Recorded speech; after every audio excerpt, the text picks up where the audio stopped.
Hello and welcome. Today I am going to show you an amazing recipe just to continue with our sourdough journey, a sourdough sandwich bread.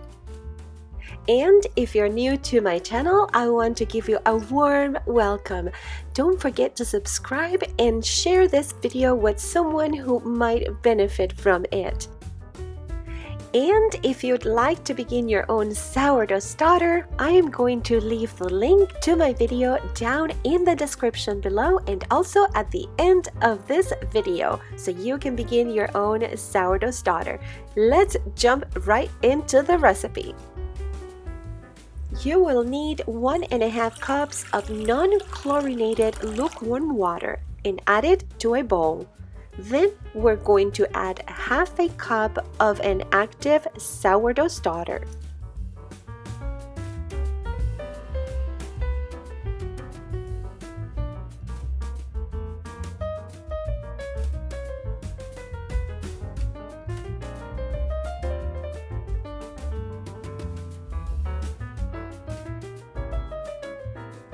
We're going to mix it with a spatula to dissolve all that sourdough starter into the water.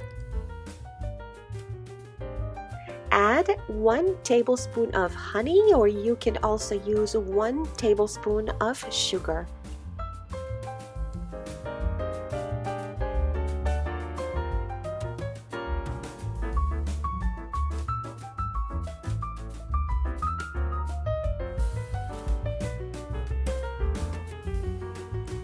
Now we will add 4 cups of unbleached all-purpose flour, 2 teaspoons of non-iodized salt, and I like to use sea salt, half a cup of melted butter,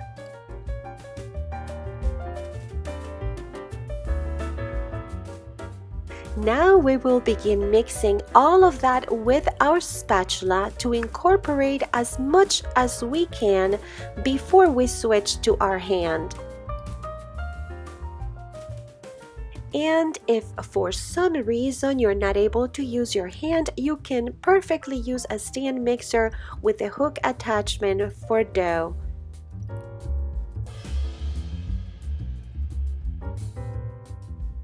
Now it's time to switch to our hand. My hand is wet and I am going to try to knead and mix all that together, especially incorporate the butter into the entire dough as much as I can with my hand. I'm going to be mixing with my hand for approximately 2 to 3 minutes until all of the dough that is sticking to the sides of the bowl is incorporated as much as possible. If you feel that your hand is a little tired, it's perfectly okay to take a short break. And I'm not using a stand mixer today. It's possible to make a bread without the help of modern equipment.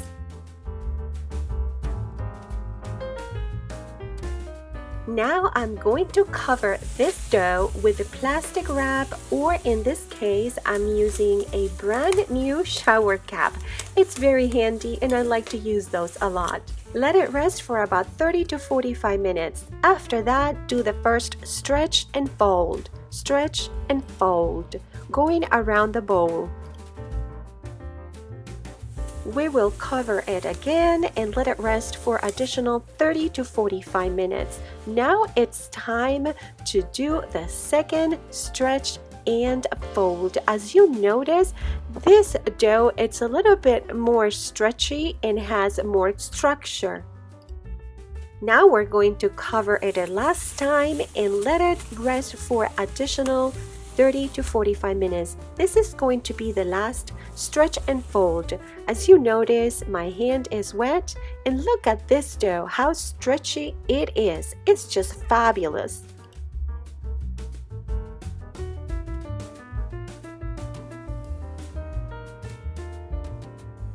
For this step, I'm using a different bowl and I'm greasing it lightly. I'm using about a tablespoon of olive oil.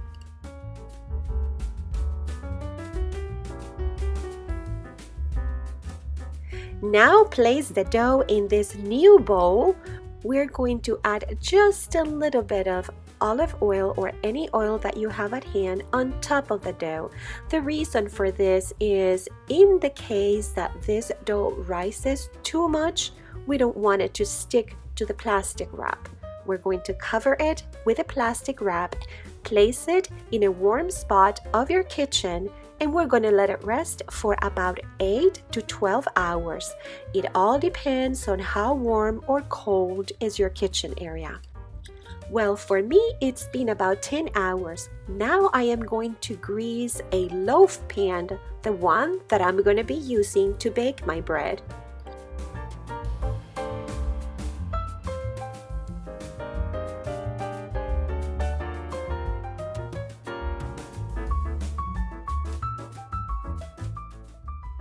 Lightly dust your counter with just a little bit of flour.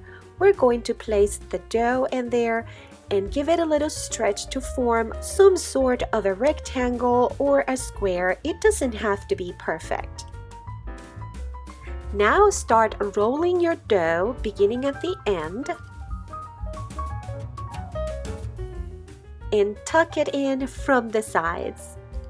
We're going to place it into the loaf pan with the seam side down. If you find some bubbles on top, you can gently squeeze them down. Now we're going to use some plastic wrap to cover it loosely so it has space to grow. You can even put some oil on the other side of the plastic wrap, but it's not necessary. And we're going to let it do a last rise for about 2 to 6 hours depending on how cold or warm is your kitchen.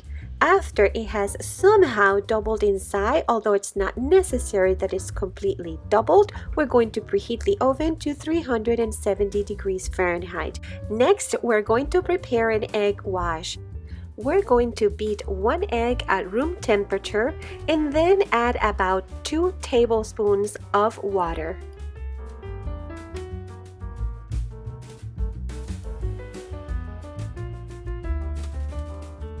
Now we're going to paint or brush the top of our dough with the egg wash. We're going to do this gently. We don't want to put pressure or deflate our dough.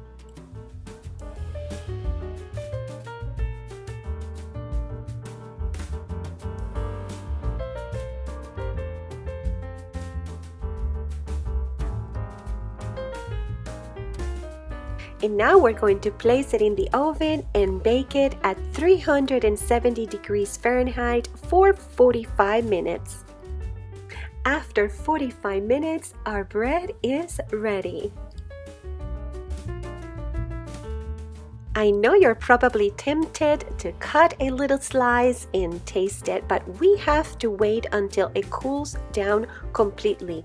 We're going to place it on a cooling rack for about an hour, or until it cools completely. Otherwise, the bread is going to be a little bit gooey.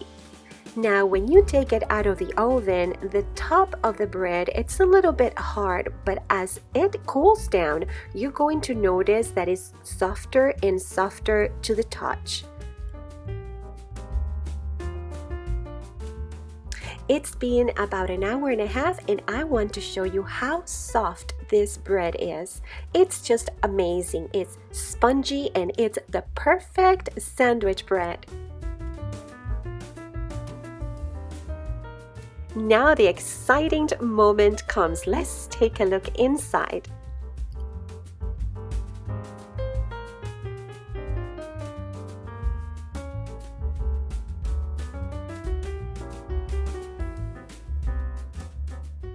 Look at this sandwich bread. It's soft and spongy. It's just delicious and amazing.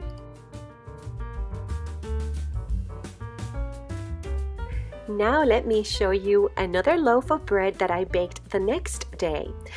In case this happens to you, it's perfectly normal. As you can see, there is a big hole in that bread. It is part of the fermentation process and there is nothing wrong with that if that ever happens to you.